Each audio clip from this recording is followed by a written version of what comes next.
नमस्कार दोस्तों, आपका स्वागत है मेरे YouTube channel A V classes में। मैं आज आपके लिए ज्योग्राफी की थर्ड क्लास लेके आया हूँ, जिसमें जो तटीय राज्य हैं मैं आपको उस पर डिस्कस करूँगा। आज के टॉपिक जो है वो तटीय राज्य के ऊपर रहेगा। ठीक है, चलिए चलते हैं अपनी क्लास की ओर। अगर वीडियो आपको अच्छी लगती है तो वीडियो को लाइक और शेयर और चैनल को सब्सक्राइब भी कर दें। सबसे फर्स्ट मैं आपको बता देता हूँ, समुद्री तटीय राज्य जो हैं वो अपने भारत के जो 9 लगते हैं, इसमें गुजरात, महाराष्ट्र, गोवा, कर्नाटक, केरल, तमिलनाडु, आंध्र प्रदेश, उड़ीसा और पश्चिम बंगाल हैं। अब इसमें हम बात कर लेते हैं पूर्वी और पश्चिमी तट पे कौन कौन से राज्य मिलते हैं। पश्चिमी तट पे जो स्थित राज्य हैं वो 5 लगते हैं, जो गुजरात, महाराष्ट्र, गोवा, कर्नाटक और केरल। मैं आपको इस टाइप से बता देता हूँ। यहाँ पे गुजरात है, महाराष्ट्र, यहाँ पे छोटा सा गोवा, कर्नाटक और लास्ट में केरल। इसी तरह पूर्वी तट पर स्थित राज्य जो हैं वो 4 हैं, इसमें तमिलनाडु है, आंध्र प्रदेश है, उड़ीसा और पश्चिम बंगाल है। इसी प्रकार जो अब सागर में जो तटीय राज्य हैं, अरब सागर के तट पर जो स्थित राज्य हैं भारत के, वो 5 हैं। उसमें गुजरात है, महाराष्ट्र है, गोवा, कर्नाटक और केरल है। ये पश्चिमी तट और अरब सागर के तट सेम ही हैं।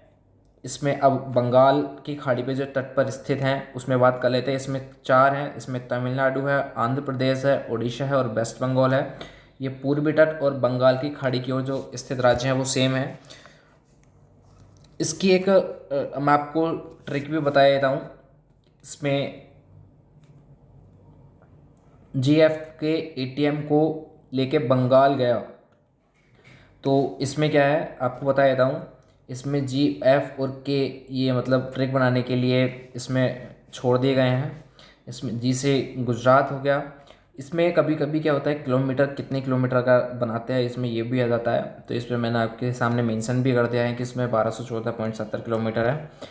ये आंध्र प्रदेश ये 973, तमिलनाडु इसमें 960.90 किलोमीटर है। एम से महाराष्ट्र इसमें 652.60 किलोमीटर है। के से केरल हो गया, इसमें 569.70 किलोमीटर है। उड़ीसा हो गया, कर्नाटक हो गया, वेस्ट बंगाल हो गया और गोवा हो गया, जिसमें कि ये क्रम में लिखने के लिए आ जाते हैं कभी कभी, तो लास्ट में गोवा 101 किलोमीटर है। अब मैं आपको बता देता हूँ सबसे लंबी समुद्र तट रेखा जो किस राज्य से मिलती है, वो गुजरात से मिलती है। मैंने आपको ऊपर इसमें अभी बता दिया था। और जो सबसे छोटी मिलती है वो गोवा से मिलती है, जिसमें गोवा का 101 है और गुजरात का 1214 किलोमीटर की है। इसमें समुद्र तट पर जो स्थित केंद्र शासित प्रदेश हैं ये भी कभी कभी पूछ ले जाते हैं। तो इसमें फर्स्ट दादरा नगर हवेली, दमन दीप, पांडुचेरी, लक्षद्वीप, अंडमान निकोबार द्वीप समूह है। और अंडमान निकोबार द्वीप समूह जो स्थित है, ये मोस्ट इम्पोर्टेंट क्वेश्चन हो जाता है, ये बंगाल की खाड़ी में है। ये कई बार एग्जाम में पूछा गया है। इसकी एक ट्रिक भी है, मैं आपको ट्रिक भी बता देता हूँ।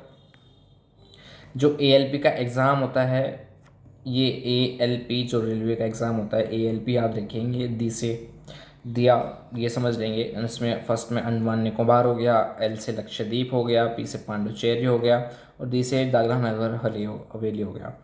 इसमें मैं आपको दिखा देता हूँ, उसमें मेंशन किया है मैंने।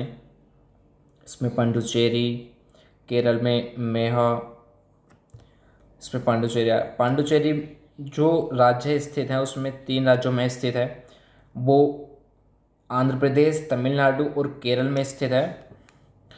पांडुचेरी के जो शहर बंगाल की खाड़ी में स्थित हैं वो 3 हैं। मैं आपको बता देता हूँ वो 3 कौन कौन से राज्य हैं।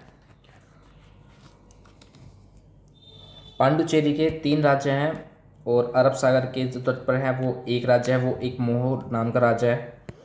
जो पांडुचेरी है मैं इसके बारे में कुछ आपको डिटेल में बता देता हूँ। ये फ्रांसीसियों का गुलाम था।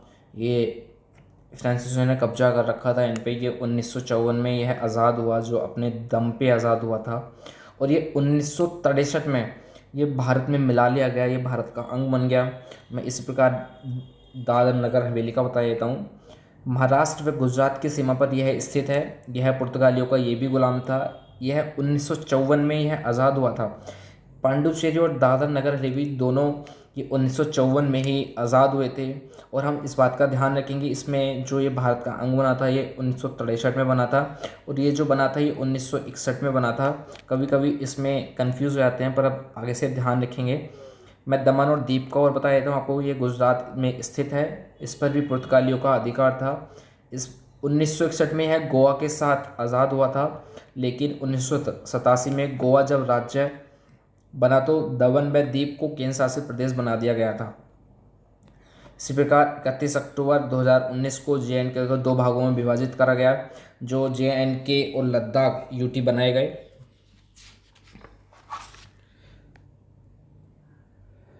मैं आपको आगे लेके चलता हूँ। इसमें जो भारत है ये दक्षिणी एशिया में स्थित है। ये क्वेश्चन कभी कभी पूछ लिया जाता है, और ये तो बहुत मोस्ट इंपॉर्टेंट क्वेश्चन है। मैं आपको बता देता हूँ, भारत का अक्षय विस्तार 8 डिग्री 4 मिनट से 37 डिग्री 6 मिनट तक है, और भारत का देशांतरीय विस्तार जो 68 डिग्री 7 मिनट से 97 डिग्री 25 मिनट तक है। अक्षांश और देशांतर के बीच लगभग 30 डिग्री का अंतर है। जो अक्षांश विस्तार होता है मैं आपको बता देता हूँ एक बार। जो उत्तरी अक्षांश ये विस्तार होता है मैं आपको बता देता हूँ। यहाँ पे ये 0 डिग्री हो गया, ये 30, ये 8 डिग्री हो गया, ये 37 डिग्री हो गया। तो वो अपना जो भारत है वो इस एरिया में है। इसी प्रकार मैं आपको आगे लेके चलता हूँ। कर्क रेखा भारत के मध्य से होकर जाती है, जो मैंने आपको बताया था अभी। यह गुजरात, राजस्थान, मध्य प्रदेश, छत्तीसगढ़, झारखंड, पश्चिम बंगाल, त्रिपुरा, मिजोरम में स्थित है। जो कर्क रेखा भारत से होकर जाती है।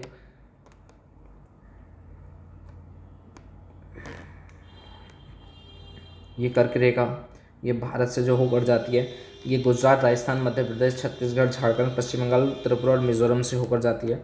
अगर आपको वीडियो अच्छी लग रही है तो वीडियो को लाइक भी कर दें, चैनल को सब्सक्राइब और शेयर भी कर दें।